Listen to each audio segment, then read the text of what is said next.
The Black Lives Matter movement is a complete, utter fraud. It is a shameless deception.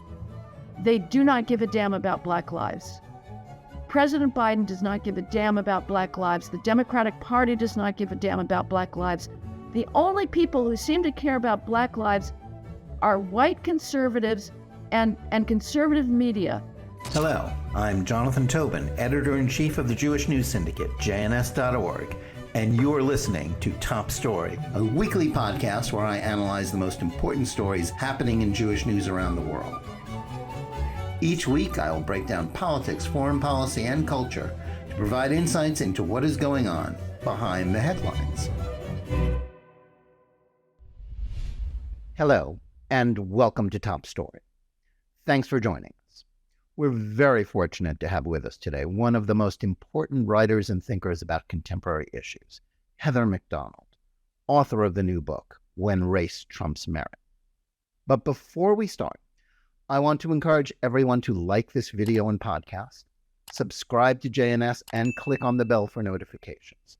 I also want to remind you that you don't have to wait a full week for more Top Story analysis. There is a daily Top Story podcast where I share more news and analysis with you about the most significant issues we're facing today.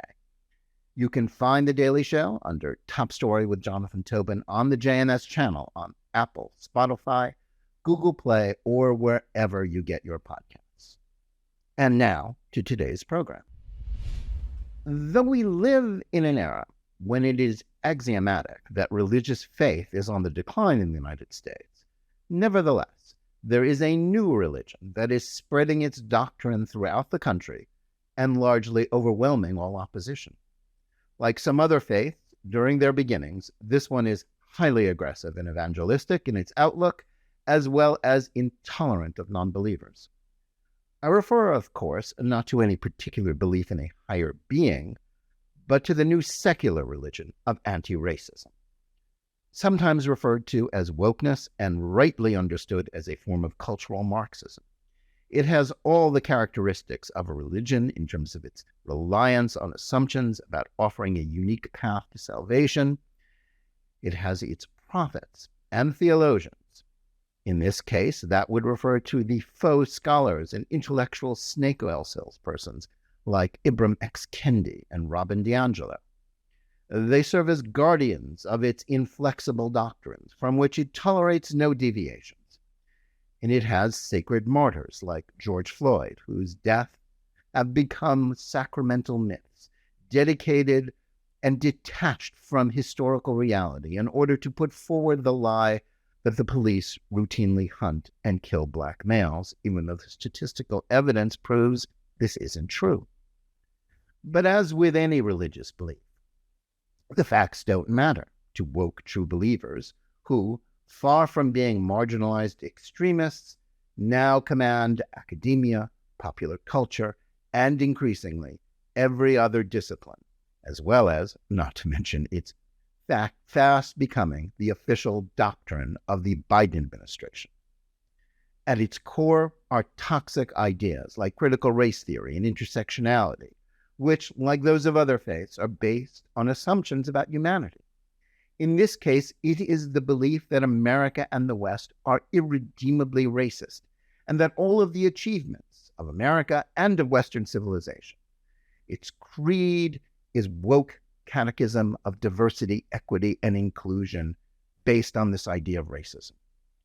Those high-minded sounding words, DEI, seem to offer a path to enlightenment and virtue, but the opposite is the case. The goal of equity is equality of outcomes, not opportunity, which in practice means quotas and an accompanying belief that a colorblind society is not only unattainable, but undesirable. It locks us into a permanent race war from which there is no escape. The impact of DEI is to worsen race relations, just at a moment in history where the enormous progress America has made since the triumph of the civil rights movement 60 years ago had led to less racial prejudice than at any point in our history. It also helps empower anti-Semites, convinced that Jews and Israel are white oppressors. To those non-believers who see the enormous damage the religion of woke anti-racism is doing, this is well known. But what isn't widely or properly understood is how the corrupt DEI faith is impacting a wide variety of other fields, including medicine and science, where satisfying the need to fulfill racial quotas is considered more important than the merit of a doctor or scholar's scientific research and skill. In our brave new DEI world, the meritocracy which produced unprecedented scientific advances is being sacrificed for the sake of racial virtue signaling. Equally shocking is the way DEI concerns are devastating the fine and the performing arts, where excellence and a devotion to the greatest achievements of Western civilization in music and art and theater have been discarded in favor of a commitment to racial equity, in which mediocrity is praised and greatness rejected as the product of a racist past. At the same time, DEI is destroying law enforcement and unleashing a new era of toleration for crime rooted in the false belief that racism is the explanation for everything. Clearly, that leaves us at a turning point for the country and the world, where those determined to fight this toxic faith, not merely labeled as racist, but derided as waging a culture war, when in fact the people waging the war on our culture have been the woke DEI commissars, not their opponents. One person who has devoted herself to the study of this strange religion is Heather McDonald. She is a fellow at the Manhattan Institute, a contributing editor at the City Journal, widely published. She is the author of a number of essential books: The Burden of Bad Ideas, How Intellectuals Misshape Our Society; the 2016 War on Cops, How the New Attack on Law and Order Makes Everyone Less Safe; the 2018 Diversity Delusion, How Race and Gender Pandering Corrupt the University and Undermine Our Culture; and the recently published When Race Trumps Merit, How the Pursuit of Equity Sacrifices Excellence, Destroys Beauty, and Threatens Lives. Heather McDonald, welcome to Top Story. It's an honor to be with you, Jonathan. Thank you so much. Well, thank you so much for taking the time to join us. Your latest book, like its recent predecessors, is both timely and terribly important. But let's start by explaining why equity, the E in the woke DEI catechism, is so dangerous when its proponents, such as President Biden, who's implemented it as a government policy, present it as an anodyne expression of racial harmony and equality, when in fact it's just the opposite. How and why has the left succeeded not just in promoting this dubious faith, but how have they managed to install it as a governing ideology in not just academia, where perhaps we would have expected it and where it began, but also the business world, the arts, and government? How did this happen? Well, first of all, let's define what equity means. And it means racially proportionate outcomes. The lack of equity is allegedly visible when you have an institution that does not have, above all, 13% Black representation. If a cancer research lab does not have 13% oncologists, that is said to be an inequitable lab. And the only allowable explanation for any lack of racial proportionality in any institution is today racism. You may not talk about other possible explanations for that lack of proportionality. Above all, in the case of meritocratic institutions, the academic skills gap. We can talk about the actual details of that later, Jonathan. The numbers are absolutely stunning, but they make it impossible to achieve so-called diversity consistent with meritocracy. You can have diversity or you can have meritocracy. You cannot have both. So equity means that every group is proportionally represented.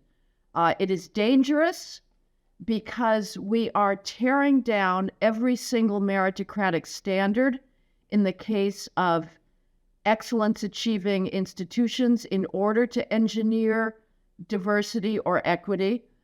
In the case of law enforcement, we are tearing down criminal law standards. We are not prosecuting a whole range of offenses because doing so has a disparate impact on Black criminals and results in the overrepresentation of Blacks in prison.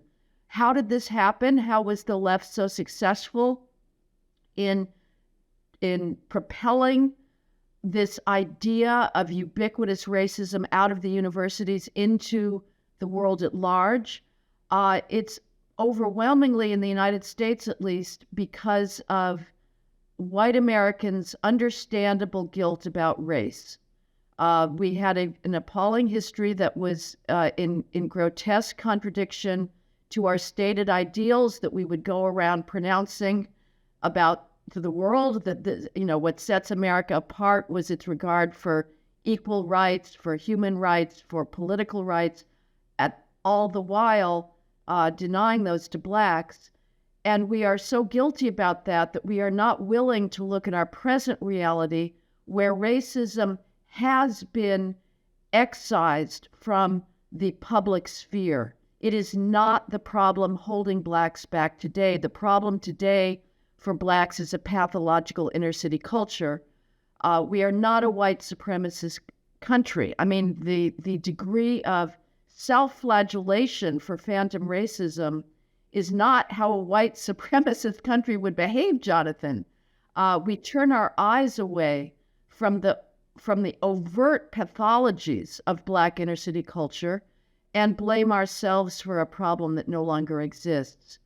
So until we're willing to be honest about the causes of ongoing racial disparities today, it is all coming down. Every institution of Western civilization is coming down. Right. That's a very succinct and very apt definition there. Before we get into some of the details of how this is all being implemented and the specific damage that's being done, I want to begin with sort of one question that I'm sometimes asked when I write about this topic. And that is, people say, what is the ultimate goal of the believers in DEI? Is it just about a misguided attitude towards race? Or is there something much deeper going on with respect to a distaste for any war on Western civilization itself? Is that what is driving it? Or is it just racial guilt? Well, I think they're both. I think the racial guilt leads to the war on Western civilization. It is not innocuous. It is not, do not take it at face value. It is so patently not about inclusion. It is about exclusion. And it is we have given a forum and a arena for hatred. The mob is tearing down every institution that it can, every historical figure, every extraordinary accomplishment, the Enlightenment, conquest of superstition in favor of the scientific method, of the use of rationality to try to understand the world and solve in a systematic, empirical method the problems of disease that had been plaguing human beings for all of their history. The mob is not creative. It cannot match those accomplishments, but it can tear down. And I think that the West is involved in this very strange and unprecedented self-cancellation. We are canceling our civilization with unchecked, low-skilled third world immigration, illegal immigration from cultures that are vastly different from ours, and we believe that the West alone has no right to determine who comes into its own countries. We're involved in self-cancellation with regards to the whole transgender phenomenon, which is as trying to chemically castrate as many young people as it can. We seem to be on a path of self-annihilation, and it is not anything that any other culture is engaged in. Every other culture is trying to promote excellence, promote strength, promote accomplishment, and is not tearing down excellence in the name of fighting a phantom plague of discrimination. Right. Now, in your book, the newest book, When Race Trumps Merit, the first section deals with a topic that I think even many critics of DEI are not really fully informed about, the way wokeness now dominates medicine and science. I think a lot of people in this country were under the impression that the physical sciences were exempt from the anti-racism madness, but not so. Can you explain how this happened, and how is it that more people aren't up in arms by the potential impact of a trend which is downgrading excellence in something which has to do with people's lives and their health? Well, more people are not up in arms about the utter likely destruction of scientific excellence in the United States because they're cowards. I say this with a certain degree of sympathy, but I am sent on an almost daily basis the most outrageous emails and messages and mandates from the federal government science funding agencies or from STEM departments in American universities regarding the mandated sacrifice of excellence in favor of selecting scientists on the basis of the trivialities of melanin and gonads and sexual preference. And these are scientists, these are oncologists, doctors, physicists that are sending me these things. And my question to them is, when are you going to stand up and defend your whole life's work? We hear from the Biden administration science agencies that medicine is a racist enterprise, that science is an inequity producing enterprise. These are absolutely lunatic propositions. Science does not give a damn about somebody's race and sex. The issue is the core issue of science is the scientific method, not scientists. It's not about identity. But these scientists are terrified that if they stand up and say, you're forcing us, if you're going to force us to create a racially proportionate neurology lab to try and cure Alzheimer's and dementia and Parkinson's disease, we are going to have to lower standards so greatly that it is going to vastly encumber our ability to do good research. They won't say it. And as far as people thinking this was not happening, all I can say is you people were asleep at the wheel because it was obvious it was going to happen. Anybody who thought there'd be any kind of bright line distinction between, in the one hand, within universities, the social science and humanities and STEM on the one hand and STEM on the other, or between the universities on the one hand and the world at large on the other, was just incredibly naive, because this ideology is born by guilt, hatred, phony self-righteous virtue signaling, and it has taken over. I mean, the medical schools are admitting students they're admitting Black and Hispanic students with academic test scores and GPAs that are so low they would be automatically disqualifying if presented by whites and Asian college seniors. And they are changing standards of medical licensing exams because those exams have a disparate impact on Black and Hispanic medical students. They are disbanding honor societies or changing them away from academic honors to take into account so-called advocacy work. And the pressure goes on and on and on to the point that if you are coming into an emergency room after having been in a near-fatal car crash, you should be worried. It is not irrational to worry if the doctor who comes through your door is in one of these favored victim groups. He may be the best doctor, and he may have been the one who did succeed on the basis of his merit alone. But the odds are, given the ubiquity of racial preferences, that he is an affirmative action hire and not somebody who was hired on the merits. Yeah, I think that's so true.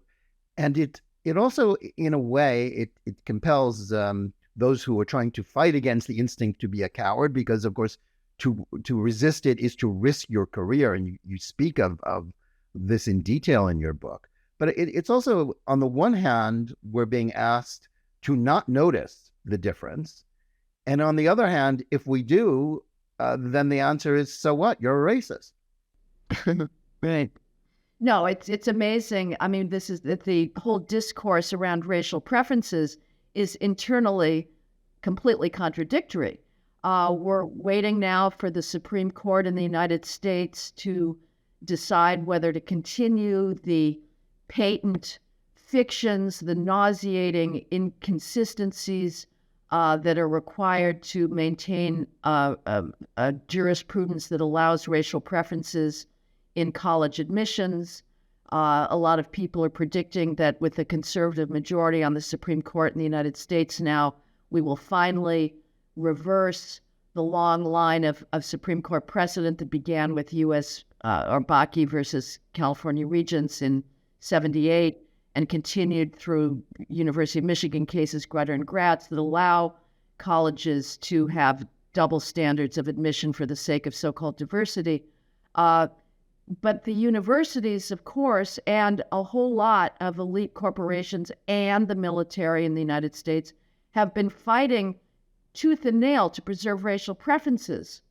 And they say that if the court says we cannot engage in racial preferences, well, our schools will just be completely devoid of diversity, defined, of course, as overwhelmingly with regards to race, that racial preferences are essential to being able to engineer the diversity we want. And that's true.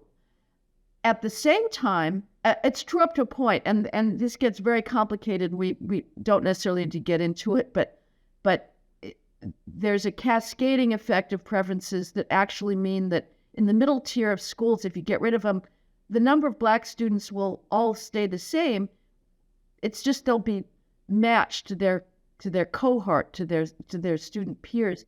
But on the one hand, schools say we cannot survive without racial preferences, and at the same time, they exactly assert what you say, Jonathan, which is you're not allowed to notice that they exist.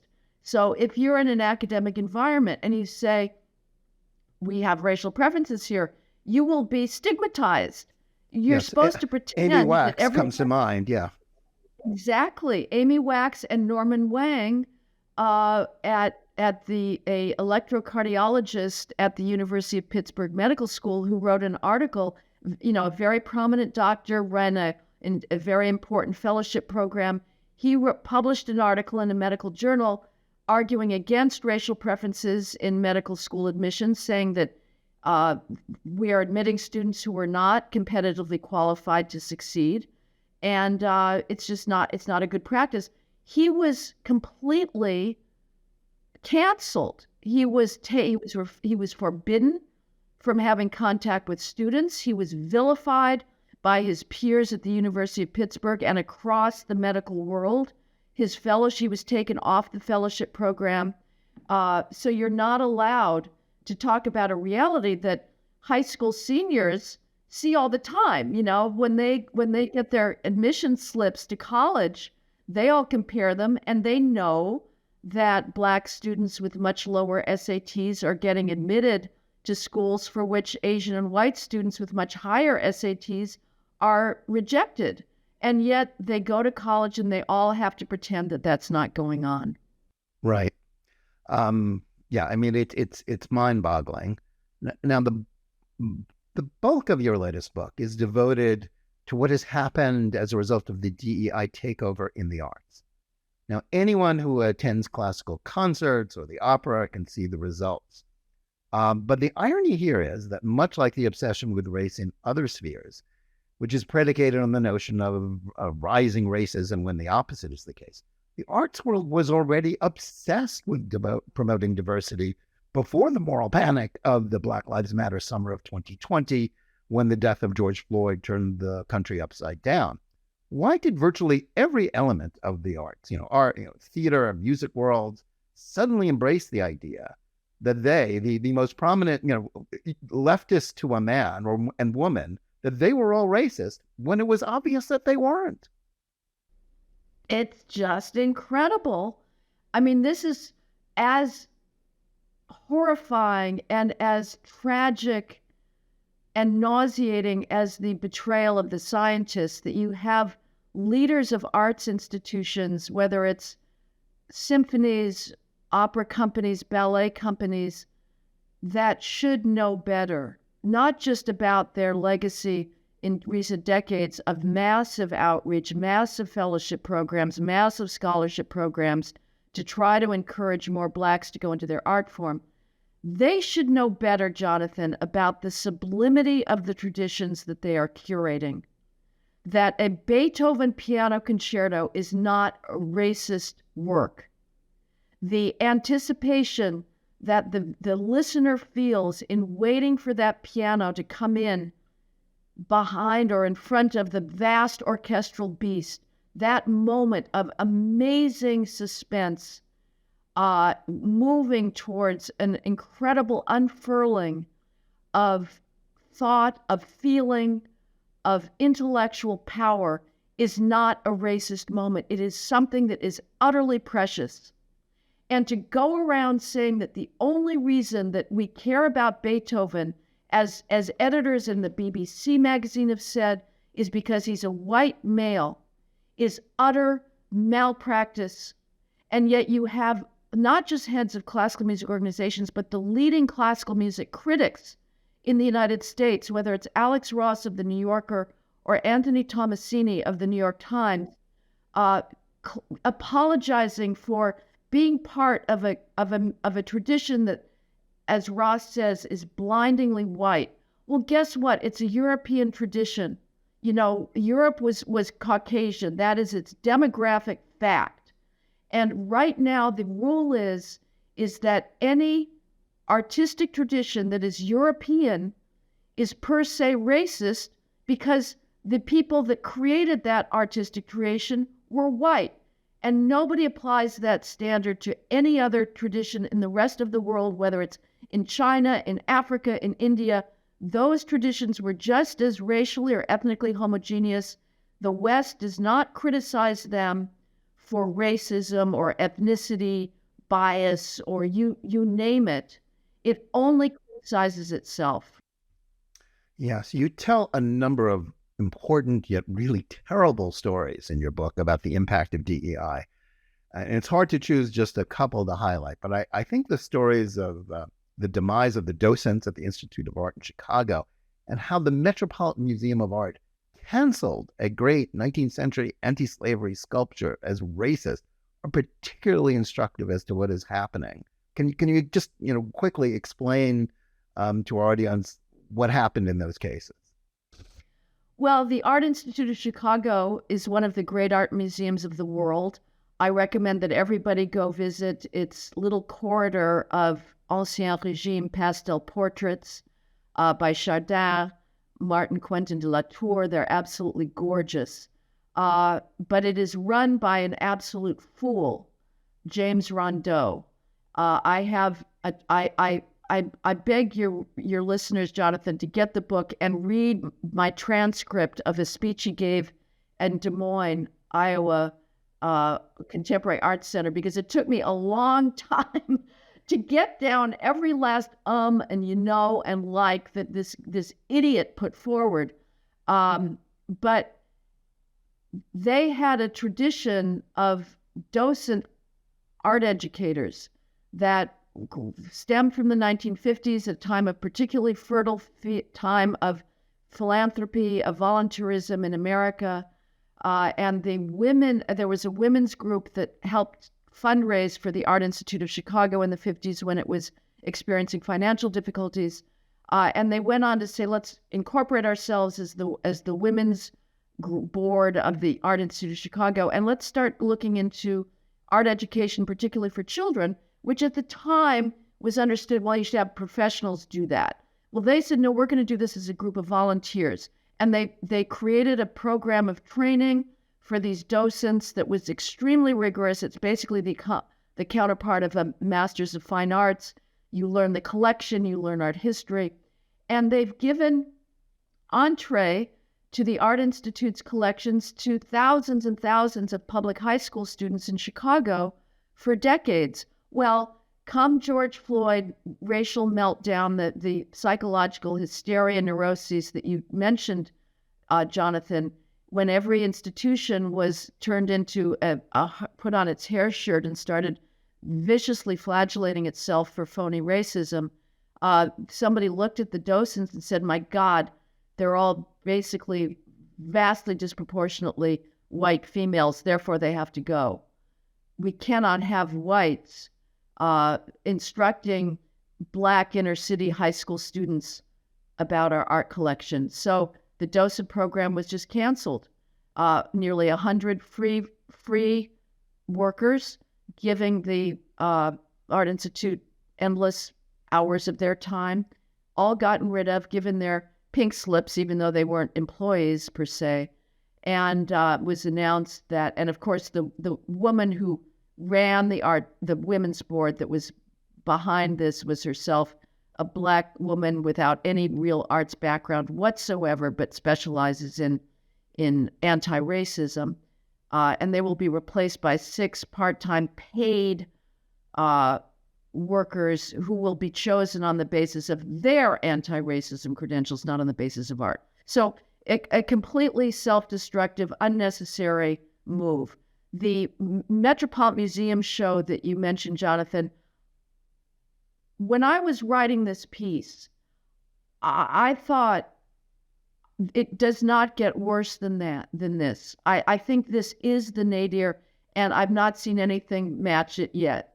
It is the most revolting betrayal of the Metropolitan Museum of Art's connoisseurship obligation and an educational obligation and simple fealty to the truth.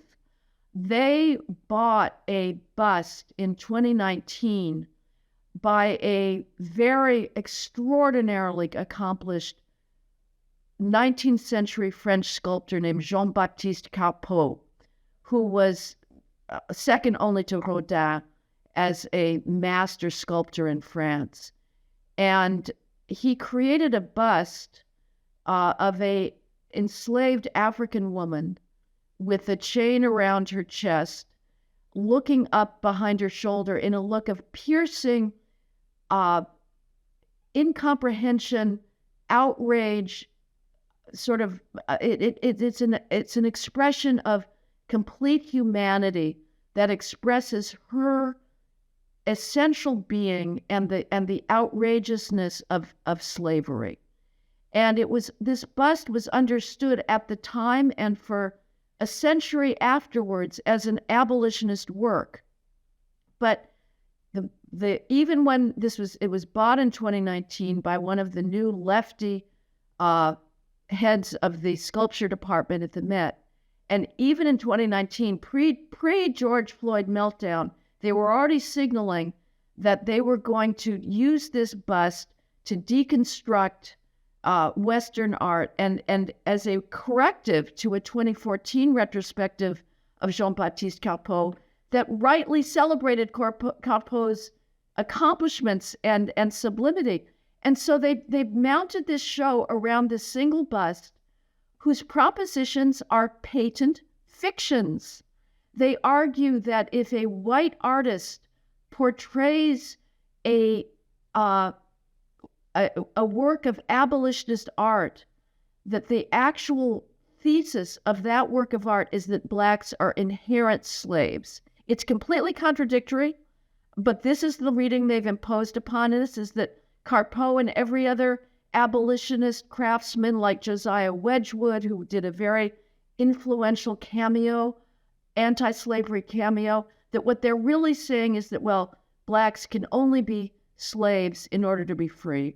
They argue in this show at the Met, it's called The Fictions of Emancipation, which gives you sort of all you need to know. In other words, emancipation is always a fiction because whites are always going to figure out a way to suppress Blacks and will keep Blacks enslaved even when they've nominally liberated them.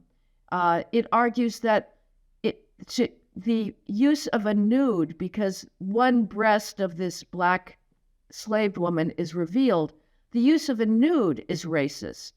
Well, for the Metropolitan Opera, the Metropolitan Museum to say the use of a nude is racist, basically effaces 5,000 years of Western art history, because the nude is central to Western art, and it's always, practically always, a white nude. So please explain, if portraying a nude is so racist, what does it mean that we have portrayed the entirety of Western art history has been fascinated by the portrayal of the human body and, above all, the female body? It argues, this show, The Fictions of Emancipation, that if an artist doesn't name his model, it's because he's a racist. Again, this is a complete betrayal of Western art. Artists almost never name their models. We don't know who they are. But the Met is ensuring that when the middle school from Harlem is brought into the Met to go see this show for ethnic identity and diversity purposes, they will be taught to see this sculpture as a sign of white supremacy.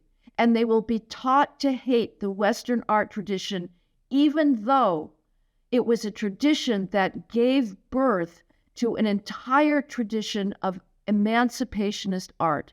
It is a complete travesty, this show. And in this case, the director of the Metropolitan Opera, Max Holein, who came in, he's German, the blood is on his hands. Yes, absolutely. One of the things within the arts world is that, every arts organization, certainly since 2020, has a woke commissary enforcing policy and hiring practices, based on the DEI catechism. Now, one of the third rail issues that you were not afraid of touching is how the obsession with race has led not just to the tearing down of the obviously great, but also to the elevation of the mediocre because of race. In particular, you single out the inordinate praise given the recently discovered Third Symphony by Florence Price, an African-American woman who wrote primarily in the pre-World War II era, but who is now celebrated as an underappreciated genius because of her race. And you also note the irony, and this is an irony that certainly is made clear to certainly listeners, people who go to concerts, of the fact that contemporary music critics praise her, in spite of the fact that her very traditional style of composition is something that they would despise in anyone who wasn't a person of color and therefore a victim to be, hailed. And, I would add, as someone who, heard the Third Symphony at a Philadelphia Orchestra subscription concert, and thought, well, this isn't so bad, compared to, the medicine that audiences are forced to digest in virtually every concert, where a work precedes the work that people came to hear. They're forced to listen to some contemporary work by a composer who is from an approved minority class. Compared to most of that, Price isn't so bad, but you aren't afraid to say that it really isn't so good either. Yeah. Well, let me first respond to your opening comment about the forced diversity commissars in every arts organization. This was during the COVID pathetic, ridiculous, over exaggerated and enforced shutdowns, when arts organizations, particularly performing arts organizations, were just absolutely decimated by the disappearance of audiences and not being able to charge tickets. The Metropolitan Opera in New York City was demanding huge pay cuts and wasn't paying any of its musicians, and saying to its unions that if you don't give us give backs on pay, benefits, and whatnot, we will go under. This is a life or death matter. We won't survive. At the same time, the Metropolitan Opera, led by Peter Gelb, hired its first chief diversity officer, a woman who'd been the dean of students at Harvard Law School, Marcia Sells, who has no music background, much less an opera background. And if she was the dean of students at Harvard Law School, she was making a very, very comfortable six-figure salary, maybe even $500,000 for all I know, because Harvard is the most high-paying law school in the country. So she comes to the Metropolitan Opera. They will have to meet her salary and probably give her a large staff. And this was going on, the Philadelphia Orchestra, the Cincinnati Orchestra. They were all adding these diversity bureaucrats who were even less qualified than Marcia Sells. I mean, some of them, I think, I don't remember if it was Cincinnati or Philadelphia, had like some kind of marketing degree. That was it. It's just pathetic. Wasting money that they claimed was not available at this point. So it's really sickening. As far as the mediocrities, I think Florence Price, I've heard some interesting piano work by her that I do like. I do think that the Third Symphony is typical of all of her work. It does not have forward momentum. There's no development. Excessive overuse of symbols. Practically all of her works have a so-called Juba movement, which is supposedly based on an African dance. They're very repetitive. I just got back to California from New York City and attended a concert of the Pacific Chorale in Orange County, Segerstrom Hall, that I was very interested in because it had both the Haydn Nelson Mass and a choral work by Florence Price, Lincoln Walks at Midnight, based on a poem. And I'm really trying to keep an open mind. I'm going to as much of this as I can. And this work was way worse than the Third Symphony. It had finally, there was one, and you could tell the program notes they have to be very careful when writing.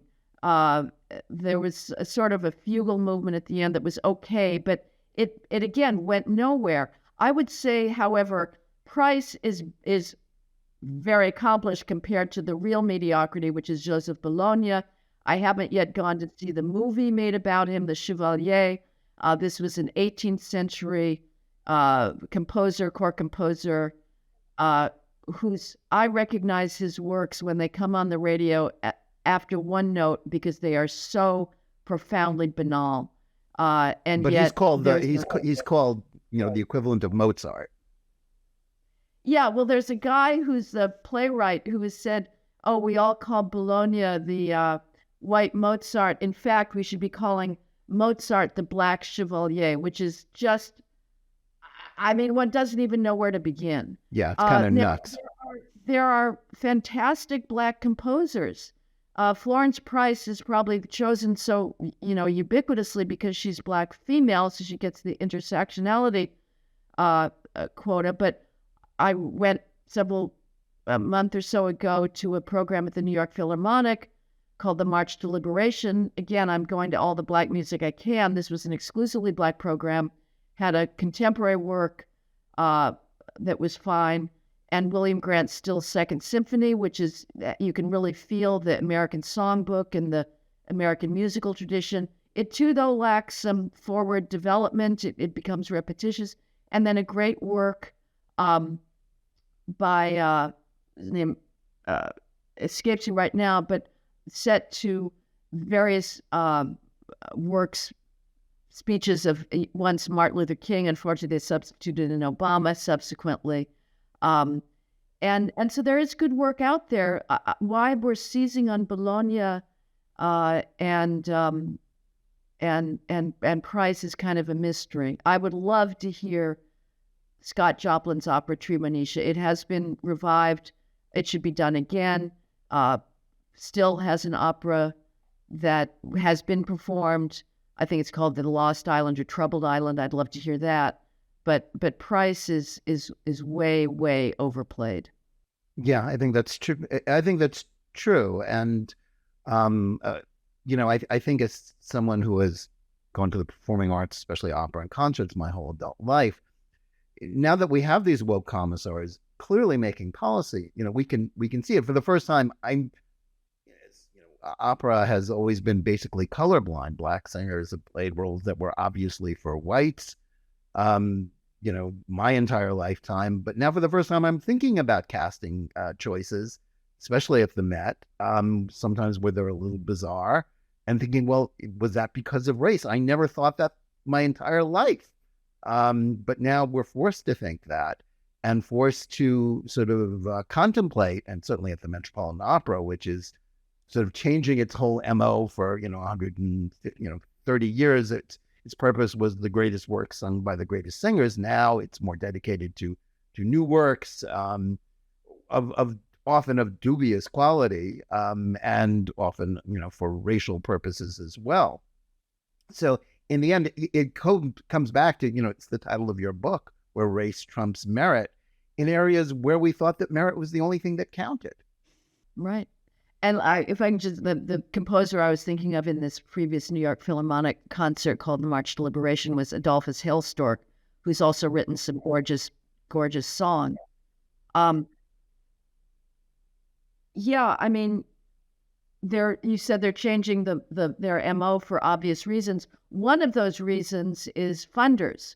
You will not get funded now by whether it's the National Endowment for the Arts or private foundations.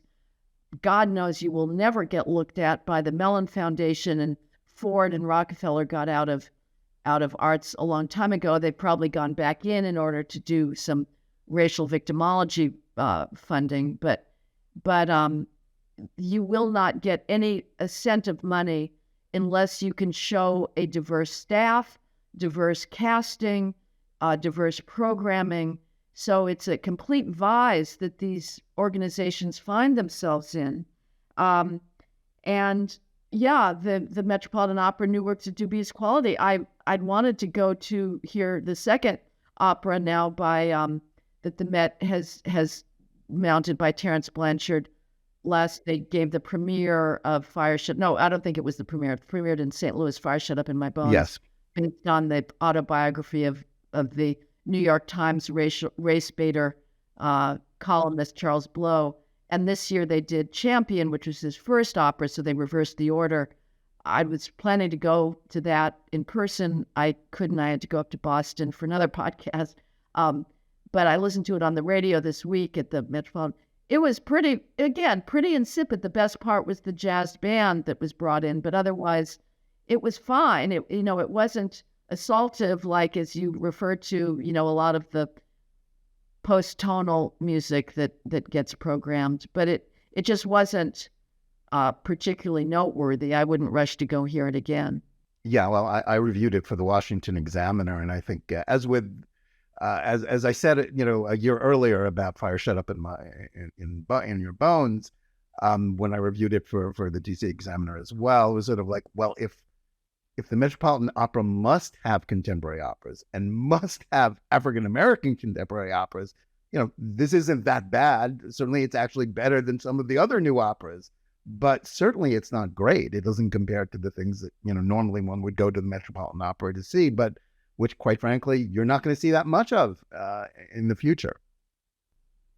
Yep. Well, I think the Canon is way overperformed. So I only go to opera for new works that I don't know, but I'm much more interested in hearing works from the 19th century, new works from the 19th century that haven't been performed. I mean, every canonical composer has a whole bunch of operas that we haven't heard, whether it's Dvorak or Donizetti, they're languishing, and I don't want to die without having heard the full exposure of the greatness of this tradition. It just kills me that the canon is so narrow and so played to death. So I'm all for programming unfamiliar repertoire, but the basis for doing so should not be the race and sex of the composers. Yeah, I think that's very true. There are a lot of hidden treasures. I mean, there used to be groups that were devoted to bringing them to the fore, but you can't get funding for that. And I think one more note, that you were very right to note the funding issue. The Metropolitan Opera, and great orchestras, like the Philadelphia Orchestra or the New York Philharmonic, they'll get by. They can get the money and they can twist themselves into pretzels. It's small arts organizations, chamber music groups around the country that are really being killed by this. I want to turn just, in the time some of the time we have left, to the last section of your book, which is in a sense a sequel to your previous book, The War on Cops, which focused on both the myth of Michael Brown and the Ferguson effect. At the time that book was published a few years ago, your thesis about the Ferguson effect and the police standing down because of false accusations of racism was widely denounced in the liberal media.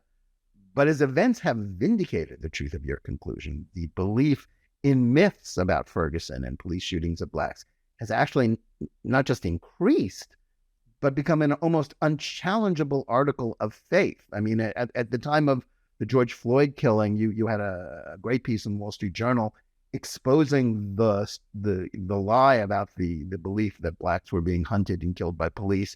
I've linked to it many times since then, but it continues to be ignored by most of the media, most of the public discourse. Why have the woke gotten away with this big lie, even as the catastrophic impact of their policies on public safety have now become unavoidable? It's astounding. It is. I mean, we are supposed to pretend that existing while black, as the Kansas City mayor put it recently, is a terrible burden because of white supremacists. That the blacks are being killed on a daily basis, as President Joe Biden is fond of saying, that every time black parents allow their children to step outside, they have to worry that those children will be killed by a police officer or by a white supremacist. We put up with this racial bathos all the time, that it is so exhausting to be black because we're hunted down by these whites. It's absurd. Yes, existing while black is much more dangerous in the United States than existing while white. The reason is because blacks are killing each other off at astronomical rates. It is not whites who are killing them. In the first 18 months of the pandemic, as the left-wing researchers label this demarcation, what that really is the first 18 months after the George Floyd race riots, black juveniles were shot at a rate 100 times that of white juveniles. 100 times. If those black juveniles had been shot by whites, we would have heard about every one of those shootings. In fact, we heard about virtually none of them because they were all shot by blacks. We turn our eyes away from the daily carnage. Every single day, dozens of blacks are killed in homicide. That's more than all white and Hispanic homicide victims combined, even though blacks are 13% of the nation's population. And we do not look at those black victims because they do not fit our narrative. The Black Lives Matter movement is a complete, utter fraud. It is a shameless deception. They do not give a damn about black lives. President Biden does not give a damn about black lives. The Democratic Party does not give a damn about black lives. The New York Times doesn't give a damn about black lives. The Washington Post doesn't give a damn about black lives.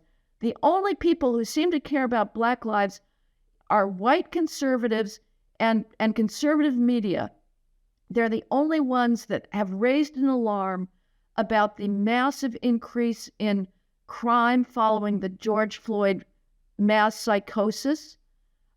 They talk about it all the time, and they're called racist for doing so. But the dozens of black children, toddlers, 1-year-old, 3-year-olds, 7-year-olds, who have been gunned down in their bedrooms, in their front yards, on their porches, in their parents' cars, playing on trampolines, at barbecues, in public parks, the dozens of black children who have been fatally gunned down or rendered brain dead for life, paralyzed for life, because of these insanely brutal and savage drive-by shootings. None of them, we never say their names. We never know their names because they're killed by other blacks. It is an amazing, amazing thing. The police are not killing them. Blacks are killing each other. And the reason we don't talk about it is because we're terrified of black dysfunction. We're worried that it is not going to go away, and we would rather blame the country for phony racism than say this culture has to improve. So true. Now, one of the issues you discuss in your book is how those who become the focus of unfair attacks, or organizations about supposed racial bias, invariably bend their knees to the DEI faith and engage in Chinese Cultural Revolution style challenge, struggle sessions in which they admit guilt. Yet not everyone does. And when they resist, as often as not, they survive cancellations. That would seem to be the path to fight back against this woke faith. But at a time when DEI has conquered just about every sector of American life, except holdouts in various conservative enclaves, it's not hard to understand why so few resist, isn't it? Yes, and it is a real problem, Jonathan, because the threat of losing your job is real. And I do not claim any credit for speaking the truth or what I believe is the truth. Obviously, the left says it's not the truth, because I'm in a relatively protected position. And I don't know if I were in a university, whether I would be as bold as I am now. I would hope so. But I do believe that we have to stop being terrified by being called a racist. You have to say, sorry, I'm not a racist. The facts are not racist. Let me tell you the facts. Let me just get on the record for you, Jonathan, the real facts that explain the lack of racial proportionality in our meritocratic institutions, whether it's law firm partners, medical school faculty, it's nano engineers at big tech companies. Here's the facts that explain that lack of racial proportionality. 66% of all Black 12th graders do not possess even partial mastery of basic 12th grade math skills defined as being able to do arithmetic or read a graph.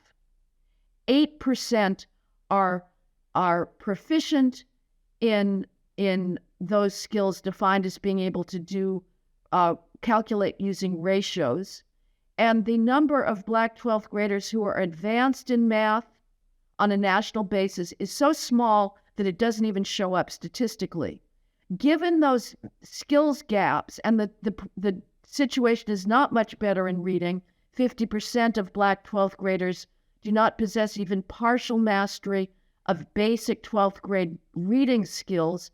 You cannot, again, it is absurd to expect racial proportionality in meritocratic institutions absent racism. As I said before, you can have meritocracy or you can have diversity. You cannot have both in light of those skills gaps.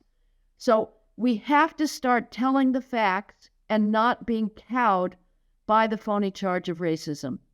And I think that a lot of times if people will stand up and say, sorry, you don't scare me, sticks and stones can break my bones, but words can never kill me, it will make a difference.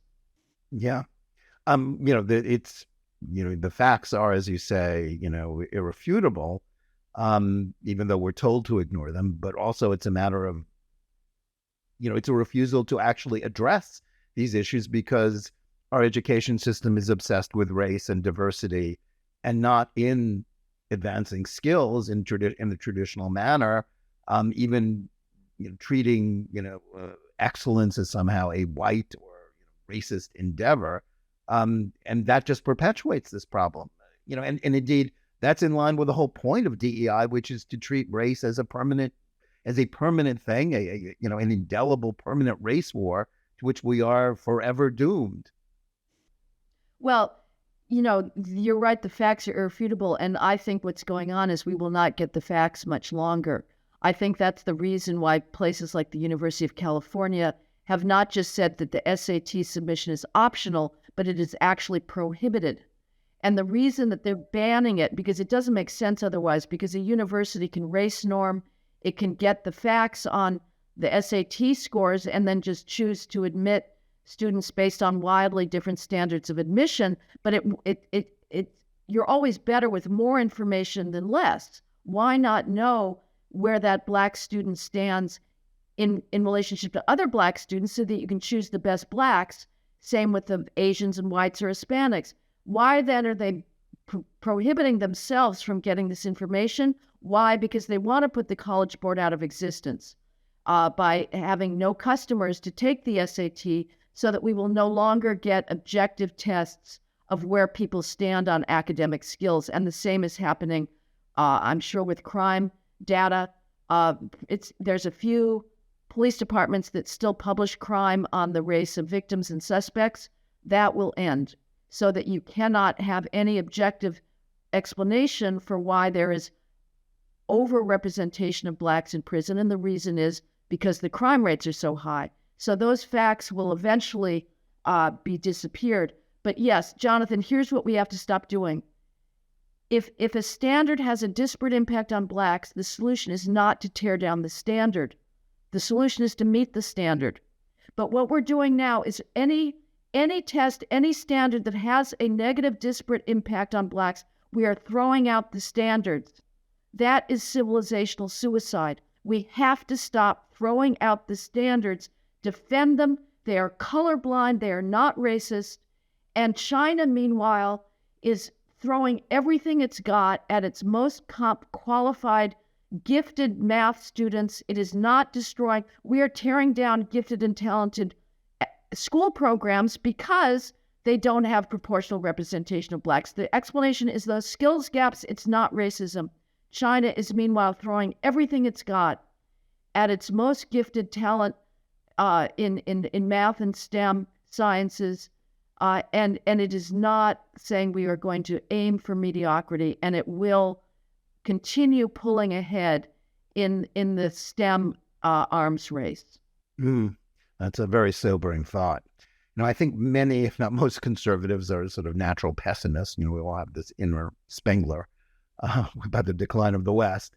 And we're always ready to think the West is doomed. But I have to admit that looking around at the way the DEI has taken hold of the country, optimism is sometimes hard to maintain. And I would say anybody who reads your books would be excused for feeling depressed about the future, given how many grim stories you tell. But are you optimistic about the survival of the West in this great war against the woke? Is there anything that gives you hope? The only thing that gives me hope, Jonathan, is the governing revolution that Ron DeSantis began in Florida. I'm very chagrined that I didn't come up with these very simple solutions, which is just simply say, we're not funding your damn diversity bureaucracy in public universities any longer. Sorry, get rid of it, or we're not going to give you money. You can do that certainly in K through 12 as well. You're not going to use racial preferences. Now, we've tried that, with various voter referenda, like in California and Michigan, and of course the schools did everything they can to ignore the law.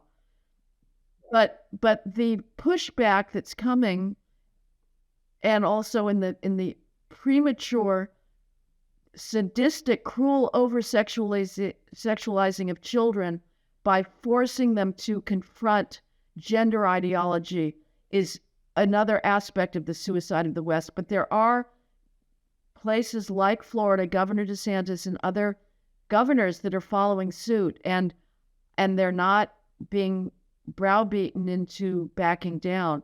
So that does give me hope. And if more people become aware of what's going on, that's the only solution. Otherwise, if we continue to be willing, and I think partly the willingness to sacrifice Western civilization is because people are so damn ignorant about what it took and what it was, and the amazing millennia-long record of invention, of discovery.